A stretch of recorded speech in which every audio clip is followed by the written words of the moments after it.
পালং শাক তো অনেকভাবেই খেয়েছো, এইভাবে একবার খেয়ে দেখতে পারো। গরম ভাতে জাস্ট জমে যাবে। একটু অন্য রূপে হাতে মেখে পালং শাক।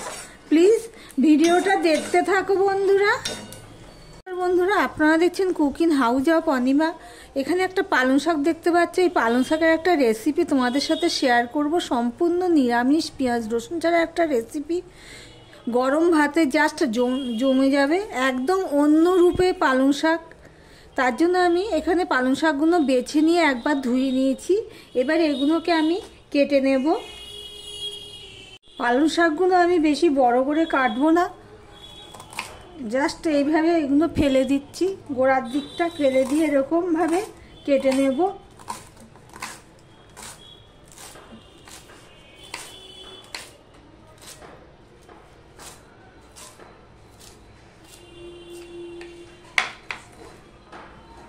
দেখো পালং শাকগুলো সব কাটা হয়ে গেছে। এবার আমি একটা পাত্রে তুলে নিচ্ছি। আমি একবার তো ধুয়েছি, এবার এগুলো কোটার পরে আমি 3-4 বার জল পাল্টে পাল্টে ধুয়ে নেব, যাতে বালি না থাকে।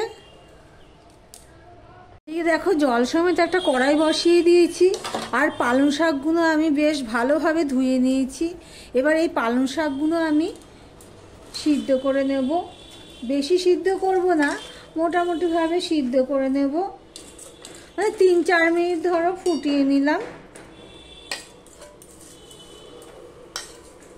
ভিডিওটি স্কিপ না করে পুরোটা দেখার অনুরোধ রইল। প্লিজ পুরোটা দেখো। একদম দেখছো না তোমরা, এত কষ্ট করে ভিডিও করছি। প্রত্যেকে যারা ভিডিও করো সবাই জানো, একদম ওয়াচ টাইম হচ্ছে না। এবার আমি ঢাকা দিয়ে 3-4 মিনিটের জন্য ফুটিয়ে নেব। আমি ঢাকা দিয়ে 3-4 মিনিটের জন্য ফুটিয়ে নিচ্ছি। আর এদিকে দেখো আমি পোস্ত নিয়ে নিয়েছি, আর সর্ষে নিয়ে নিয়েছি, আর 2টো কাঁচা লঙ্কা নিয়ে নিয়েছি। আমি শিলনোড়াতে এটা পেস্ট করে নেব। দেখো বন্ধুরা, এবার আমি এগুলো একটুখানি উপর নিচ করে দিচ্ছি। 2 মিনিট পর করে দিলাম, দিয়ে আরও 2 মিনিট আমি ফুটিয়ে নেব। আমি ঢাকা দিয়েই ফুটিয়ে নেব। এদিকে দেখো সর্ষে পোস্ত কাঁচা লঙ্কার আমি পেস্টটা রেডি করে নিয়েছি। এদিকে আমি গ্যাসটা অফ করে দিয়েছি। দিয়ে এবার জল থেকে পালং শাকটা আমি তুলে নেব। এখানে আমি জল ঝরিয়ে নিয়েছি পালং শাকগুলো। এগুলো আমি জাস্ট একটু এভাবে মেখে নেব। নরম হয়ে গেছে পুরো, জাস্ট আমি একটুখানি এইভাবে চটকে নিলাম। এবারে এর মধ্যে আমি নুন দিয়ে দিলাম। এটা হাতে মেখে পালং শাকও বলতে পারো। আর দিয়ে দিচ্ছি সর্ষের তেল।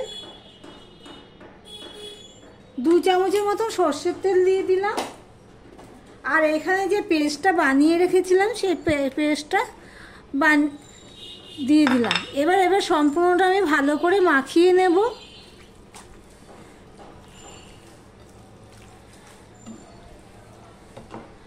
সম্পূর্ণটা দেখো আমি ভালো করে মাখিয়ে নিলাম। এইভাবেও গরম ভাতে খেতে পারবে। আর এর স্বাদটা বাড়ানোর জন্য আমি চলো এর স্বাদটা কি করে বাড়াবো। দেখো একটা কড়াই বসিয়ে দিয়েছি। কড়াইটা গরম হয়ে গেলে আমি সর্ষের তেল দিয়ে দিচ্ছি। দেখো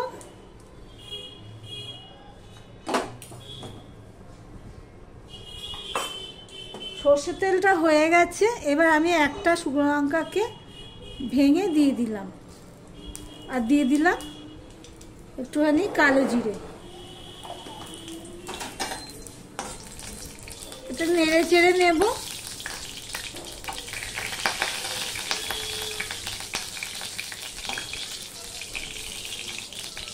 এবার যে হাতে মেখে সিদ্ধ করা পালং শাকগুলো সেগুলো আমি দিয়ে দিচ্ছি।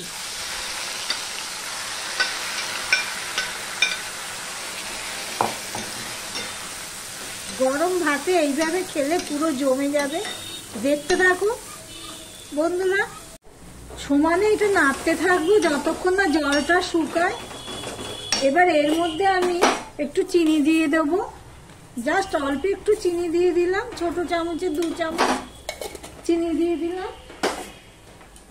সমানে মিশিয়ে নেব চিনিটা, নিয়ে সমানে নাড়তে থাকবো। জলটা যত শুকিয়ে নেবে ততটা খেতে ভালো লাগবে। তবে মাথায় রাখতে হবে নুনটার দিকে, নুনটা সেই বুঝে দেবে। দেখো পুরো জলটা শুকিয়ে গেছে বা টানিয়ে নিয়েছি, যাই বলো না কেন চিটপিট চিটপিট করছে।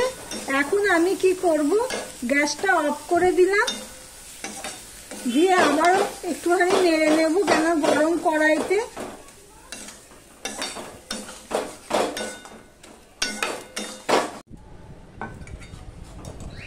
আমার রান্নাটা রেডি হয়ে গেছে, সার্ভ করার জন্য আমি ডিশে তুলে নিচ্ছি। এই দেখো কেমন শুকনো শুকনো হয়েছে। একটুখানি দিয়ে 1 থালা ভাত খেয়ে নিতে পারবে। তোমরা প্লিজ একবার করো, আর যদি করে থাকো তাহলে কমেন্ট করে জানিও কেমন হয়েছে। তাহলে ভিডিওটি আজকের মতন এখানেই শেষ করলাম। প্রতিদিনের মতন আবার রেসিপি নিয়ে চলে আসবো সুন্দর সুন্দর।